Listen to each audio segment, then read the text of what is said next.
20वां इतवार। पहला पाठ, राजाओं का पहला ग्रंथ।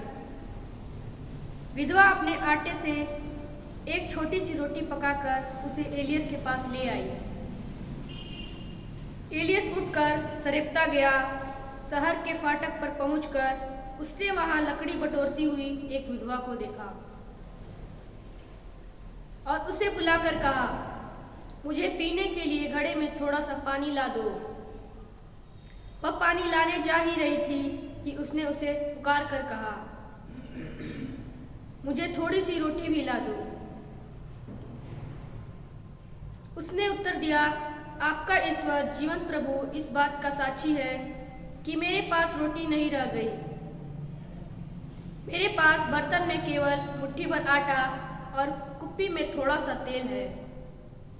मैं दो एक लकड़ियाँ बटोरने आई हूँ। अब घर जाकर उसे अपने लिए और अपने बेटे के लिए पकाती हूँ। हम उसे खाएंगे और इसके बाद हम मर जाएंगे। एलियस ने उनसे कहा, मत डरो, जैसा तुमने कहा वैसा ही करो, किंतु पहले मेरे लिए एक छोटी सी रोटी पकाकर ले आओ। इसके बाद अपने लिए और अपने बेटे के लिए तैयार करना, क्योंकि इस्राएल का ईश्वर प्रभु यह कहता है, जिस दिन तक प्रभु पृथ्वी पर पानी नहीं बरसाएंगे उस दिन तक न तो बर्तन में आटा समाप्त होगा और न तेल की कुप्पी खाली होगी। एलियस ने जैसा कहा था स्त्री ने वैसा ही किया और बहुत दिनों तक उस स्त्री और उसके पुत्र और एलियस को खाना मिलता रहा, जैसा कि प्रभु ने एलियस के मुख से कहा था। न तो बर्तन में आटा समाप्त हुआ और न तेल की कुप्पी खाली हुई। यह प्रभु की वाणी है। ईश्वर को धन्यवाद। दूसरा पाठ, यीशु ने उस हाथ के बने मंदिर में प्रवेश नहीं किया जो वास्तविक मंदिर का प्रतिरूप मात्र है। उन्होंने स्वर्ग में प्रवेश किया जिससे वह हमारी ओर से ईश्वर के सामने उपस्थित हो सके। प्रधान याजक किसी दूसरे का रक्त लेकर प्रतिवर्ष मंदिर घर में प्रवेश करता है। यीशु को उसी तरह बार बार अपने को अर्पित करने की जरूरत नहीं है। यदि ऐसा होता तो संसार के प्रारंभ से उन्हें बार बार दुख भोगना पड़ता, किंतु अब युग के अंत में वह एक ही बार प्रकट हुए जिससे वह आत्म बलिदान द्वारा पाप को मिटा दे। जिस तरह मनुष्यों के लिए एक बार ही मरना और इसके बाद उनका न्याय होना निर्धारित है, उसी तरह मसीह बहुतों के पाप हर लेने के लिए एक ही बार अर्पित हुए। वह दूसरी बार प्रकट हो जाएंगे, पाप के कारण नहीं बल्कि उन लोगों को मुक्ति दिलाने के लिए जो उनकी प्रतीक्षा करते हैं। यह प्रभु की वाणी है। ईश्वर को धन्यवाद।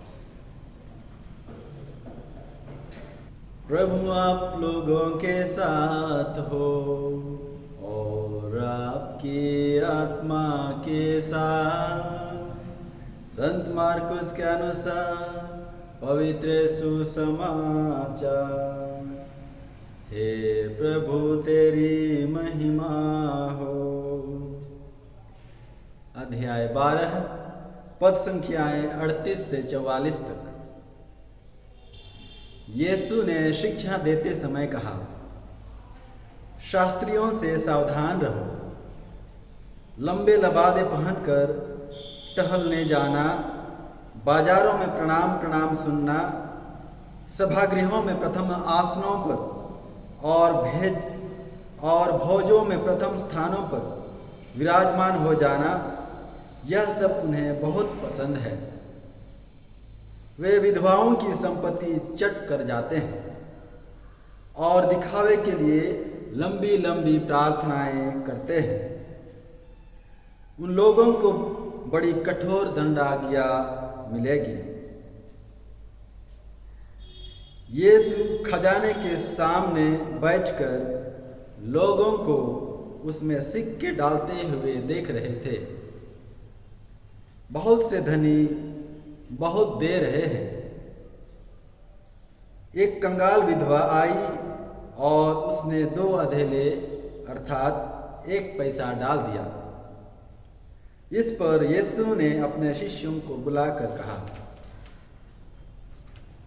मैं तुमसे कहता हूँ, खजाने में पैसे डालने वालों में से इस विधवा ने सबसे अधिक डाला है, क्योंकि सब ने अपनी समृद्धि में से कुछ डाला है, परंतु इसने तंगी में रहते हुए भी जीविका के लिए अपने पास जो कुछ था वह सब दे डाला।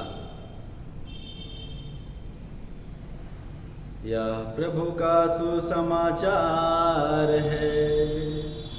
हे ख्रिस्त तेरी स्तुति हो। प्रभु यीशु ख्रिस्त में प्यारे भाइयों एवं बहनों, आप सबको जय यीशु। आज हम सामान्य वर्ष के 32वें रविवार के पाठों के ऊपर मनन करेंगे। आज के पाठों के द्वारा प्रभु हमें आंतरिक उदारता और त्याग के सच्चे रूप को हमारे बीच प्रस्तुत करते हैं। जब हम पवित्र बाइबल पढ़ते हैं तो पाते हैं जहाँ पुराना विधान मनुष्य के शरीर के भांति प्रतीत होता है, वहीं नया विधान उसकी आत्मा के स्वरूप को प्रकट करता है। वचन में हम पाते हैं प्रभु जो है आत्मा की सोच को अंतःकरण की आवाज में प्रकट करता है। प्रभु जो है अपनी सोच को अंतःकरण की आवाज में प्रकट करता है। अपने कार्यों को प्रेम, उदारता और त्याग में प्रस्तुत करते हैं। इब्रानियों के नाम पत्र अध्याय 9 पद संख्या 24 और 25 में हम पढ़ते हैं, जहां लिखा है, ईसा हाथ के बने मंदिर में प्रवेश नहीं किया जो वास्तविक मंदिर का प्रतीक है, बल्कि उन्होंने स्वर्ग में प्रवेश किया। हमारे प्रभु बाहरी आडंबरों और दिखावे पर को नहीं बल्कि सच्चे हृदय को महत्व देते हैं।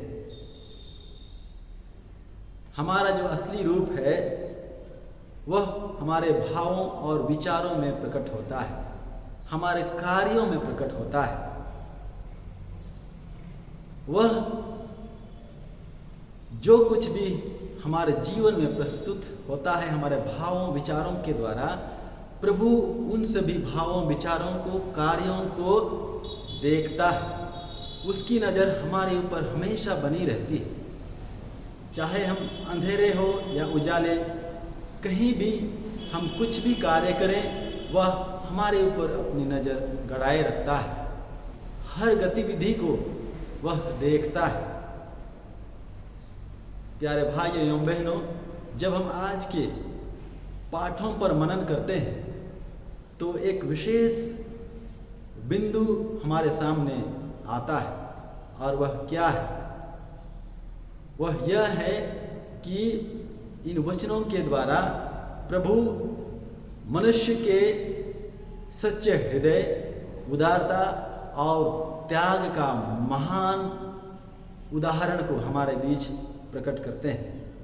कैसे हम प्रभु की उदारता का परिचय अपने जीवन के द्वारा कर सकते हैं, ये आज के पाठन के द्वारा प्रभु हमें बताते हैं। सूचना एवं प्रसारण मंत्री नवीन चावला अपने पुस्तक बायोपिक ऑफ मदर तेरेसा, इस पुस्तक में वे अपनी एक अनुभव को बांटते हैं।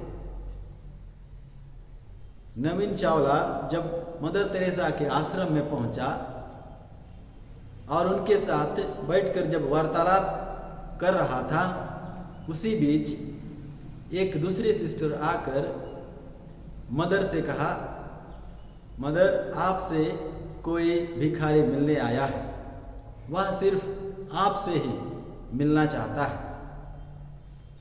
यह सुनकर मदर तेरेसा उठकर द्वार पर गई। द्वार पर पहुंचकर उन्होंने देखा कि एक भिखारी वहाँ खड़ा है।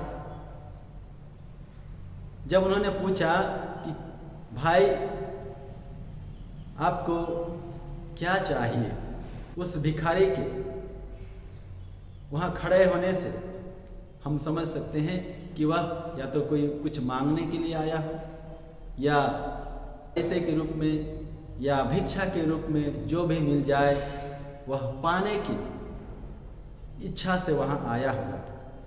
हम यही सोचेंगे। लेकिन वह भिखारी जब मदर के सामने खड़ा हो जाता है तो वह बिना किसी हाथ फैलाए ना भीख मांगता है और ना कुछ पूछता है।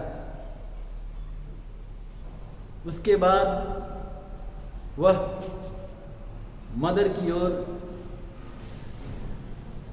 हाथ बढ़ाते हुए अपने भिक्षा दान में से जो उन्हें उस दिन मिला था, उस भिक्षा दान को वे मदर की ओर बढ़ाते हुए कहते हैं, इसे ले लीजिए।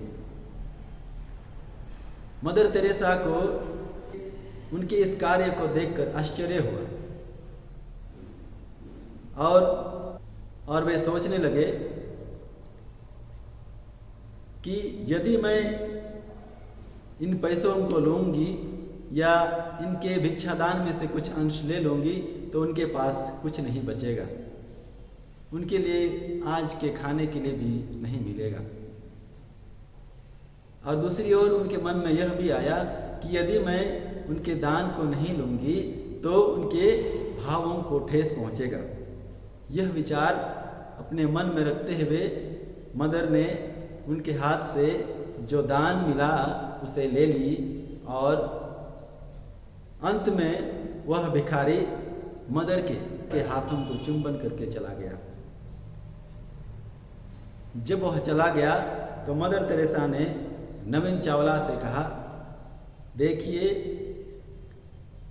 यह भिखारी जो दान दिया है, जो नोबेल पुरस्कार मुझे मिला है, उससे भी मूल्यवान वस्तु है, उससे भी मूल्यवान चीज उन्होंने आज दिया है। और वह यह है कि आज की कमाई, आज जो भी उनको मिला था उन सभी को दान कर दिया। जो भी उनको आज मिला था, उस दिन मिला था, सब कुछ मदर के हाथों में सौंप कर चला गया। ठीक वैसा ही आज के सुसमाचार में हम पाते हैं, जहाँ यीशु एक गरीब विधवा की अत्युत्तम दान का प्रशंसा करते हैं। यीशु आज एक तरफ शास्त्रियों से सावधान रहने तथा उनकी पाखंडता का अनुसरण ना करने की चेतावनी देते हैं, वहीं दूसरी ओर कंगाल विधवा की सच्ची उदारता, विनम्रता एवं दीनता पर वे आज प्रकाश डालते हैं। यह विधवा स्वयं तथा अपनी आवश्यकताओं को भूलकर, स्वयं को भी भूलकर, अपनी ज़रूरत की चीज़ों को भूलकर अपने पास जो भी था, अपनी जीविका के लिए जो कुछ भी था, वह सब कुछ उस दान पेटी में डाल दी। यह त्याग उसने ना तो अपनी प्रसिद्धि के लिए, पड़ोसियों से प्रशंसा पाने के लिए और ना नाम कमाने के लिए ऐसा किया, बल्कि अपने उदार हृदय से दिल खोलकर उन्होंने अपने पास जो भी था उसे दान कर दी। दूसरी तरफ शास्त्री और फारिसी के जीवन में देखिए, शास्त्री और फारिसी अपनी प्रसिद्धि के लिए, प्रशंसा पाने के लिए, नाम कमाने के लिए, वे दिखावे के लिए अपने पास जो कुछ भी है उसमें से कुछ ही अंश वो दान पेटी में डाल देते हैं। कितना बड़ा फर्क है इन दोनों के दानों में। ये विधवा और ये शास्त्री के दान में बहुत बड़ा फर्क है। आज के सुसमाचार के द्वारा यीशु इसी विषमता के ऊपर प्रकाश डालते हैं। इस विषमता के द्वारा यीशु हमें यह शिक्षा देना चाहते हैं कि उन्हें हमारी चढ़ावा नहीं, बल्कि उस चढ़ावे में जो प्रेम है, उस चढ़ावे में जो उदारता है, उस चढ़ावे में जो त्याग है, उसे महत्व देना चाहते हैं।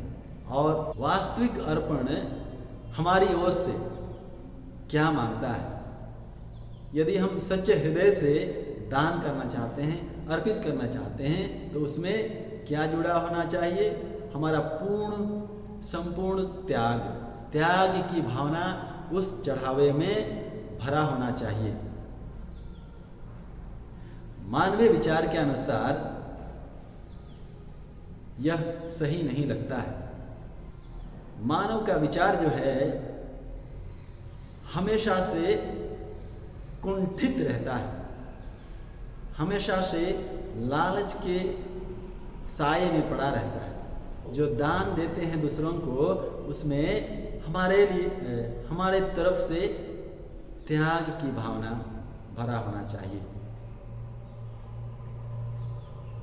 प्यारे भाइयों एवं बहनों, जब हम इन बातों पर मनन करते हैं तो हमें प्रभु की उस महान बलिदान, महान प्रेम का याद आता है। हम संत यूहन्ना के सुसमाचार अध्याय 3 पद संख्या 16 में पढ़ते हैं, जहाँ पर पिता ईश्वर की उस महान प्रेम को दर्शाया गया है।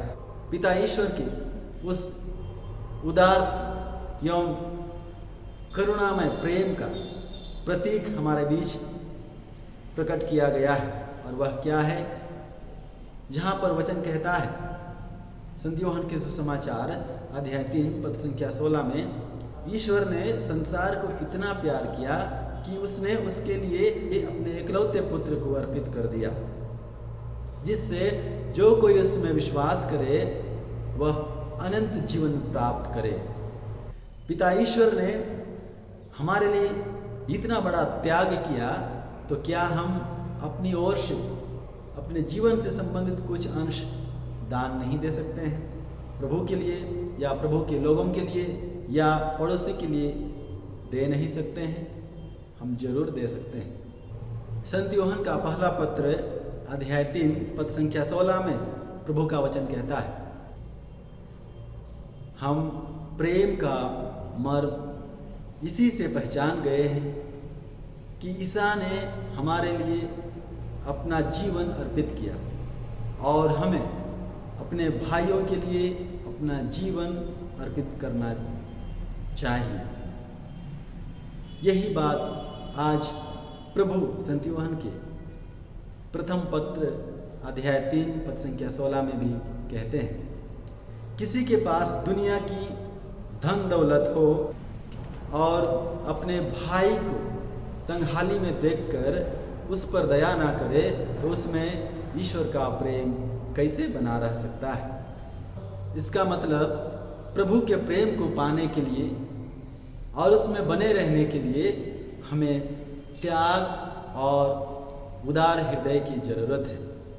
प्रभु के प्रेम में बने रहने के लिए हमें प्रेम और उदारता भरे जीवन जीने की आवश्यकता है। ऐसी कौन सी बात थी जो इस विधवा को अपना सब कुछ दान कर देने के लिए प्रेरित किया? ईश्वर के संरक्षण में उसके दृढ़ विश्वास ने ही उसे यह महान कार्य करने के लिए प्रेरित किया। यदि हम प्रभु में भरोसा नहीं करते हैं या उसके असीम कृपा पर भरोसा नहीं करते हैं, तो हम त्याग नहीं कर सकते हैं।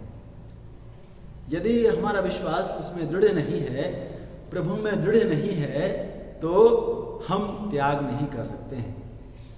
हम अपना उदार हृदय का जो द्वार है हम खोल नहीं सकते हैं। हमारे अंदर वो विश्वास होना है, पूर्ण भरोसा होना है, उसी में दृढ़ बने रहना है, तभी हम ऐसे त्याग भरे कार्य कर सकते हैं, ऐसे परोपकार भरे कार्य कर सकते हैं। ना सिर्फ मंदिर में दान दे सकते हैं, ना सिर्फ हम अपने पड़ोसी को दान दे सकते हैं, लेकिन जो भी मेरे आसपास ज़रूरतमंद है, उन्हें मैं मदद कर सकता हूँ। जब तक मैं ईश्वर का प्रेम समाहित नहीं है तब तक ऐसा करना मुश्किल है, क्योंकि विश्वास में ही सब कुछ टिका है। हम कुछ भी करते हैं, प्रभु सब कुछ को देखता है। हमारे जीवन में हम कुछ भी करें, सबके ऊपर प्रभु की नज़र होती है। इसलिए स्तोत्रकार कहता है, अध्याय 139 पद संख्याएं 7 और उससे आगे कहता है, मैं चलूं या लेटूं तू सब देखता है, मैं कहाँ जाकर तुझसे अपने को छिपाऊं, मैं कहाँ भागकर तेरी आंखों से ओझल हो जाऊं। यदि मैं आकाश तक चढ़ूं तो तू वहाँ भी है, यदि मैं समुद्र के पार जाऊं तो तू वहाँ भी है। नबी यिर्मयाह का ग्रंथ अध्याय 17 पद संख्या 10 में हम पढ़ते हैं, जहाँ प्रभु का वचन कहता है, मैं प्रभु मनुष्य का हृदय और अंतरतम जानता हूँ, मैं हर एक को उसके आचरण और उसके कर्मों का फल देता हूँ। ये प्रभु का वचन कहता है। प्रभु हमारे हृदय को, हमारे अंतरतम की आवाज़ को, हमारे अंतरतम की भावों को जानता है। जो भी करते हैं उसका फल प्रभु हमें देता है। जो हम कर्म करेंगे, जैसा हमारा आचरण होगा, उसके अनुसार हम फल भी प्राप्त करेंगे। आज के प्रथम पाठ में भी हम पाते हैं, जहाँ पर एलियस सरपता गए, वहाँ शहर के फाटक के पास एक विधवा को पाया जो लकड़ी बटोर रही थी। उनके पास जाकर नबी एलियस ने उन्हें खाने के लिए कुछ मांगा। वह विधवा अपनी उस विकट परिस्थिति का परिचय देती है और कहती है कि मेरे पास सिर्फ मुट्ठी भर आटा है और कूपी में थोड़ा सा तेल है, हम इसे खाकर मर जाएंगे। जब विधवा ने एक मुट्ठी भर आटा और थोड़ा सा जो तेल था उसमें से पकाकर नबी एलियस को देती है, तो उसका चमत्कार क्या होता है कि पूरे अकाल के दौरान मुट्ठी भर जो आटा था और कूपी में जो तेल था कभी खाली नहीं हुआ। ये बहुत बड़ा चमत्कार प्रभु उस विधवा के जीवन में करता है। वह कैसे संभव हुआ? इसमें हम एक महत्वपूर्ण बात देखते हैं। जब तक हम नहीं देंगे तब तक हमारे जीवन में चमत्कार नहीं होगा। तो हमारे जीवन में भी प्रभु महान कार्य करेंगे। ये महान कार्य करने के लिए हमें कोई बड़े काम करने की आवश्यकता नहीं। अपने जीवन में जो भी चीज़ें हैं उसे बांटना है। यदि हम बांटेंगे तो प्रभु जरूर हमें प्रदान करेंगे। इसीलिए प्रभु का वचन संत लूका के सुसमाचार अध्याय 6 पद संख्या 38 में कहता है, दो और तुम्हें दिया जाएगा, दबा दबा कर, हिला हिला कर ऊपर उठी हुई पूरी की पूरी नाप तुम्हारी गोदी में डाल दी जाएगी। प्यारे भाई एवं बहनों, प्रभु आज हमसे आह्वान कर रहे हैं, हमारे जीवन में एक आवाज़ डाल रहे हैं कि मेरे भक्त, अपने पास कुछ भी है उसमें से दे दो। हमारे जीवन में ऐसे कई पल आते हैं, हमारे पास भले बहुत कुछ है, हमारे जीवन में कई ऐसे चीज़ हैं जिसे हम अपने पास ही रखना चाहते हैं। ना हम किसी को देना चाहते हैं, ना किसी से बांटते हैं। और क्या होता है, वह अपने पास ही रहकर वो सड़ जाता है, हो जाता है या बर्बाद हो जाता है।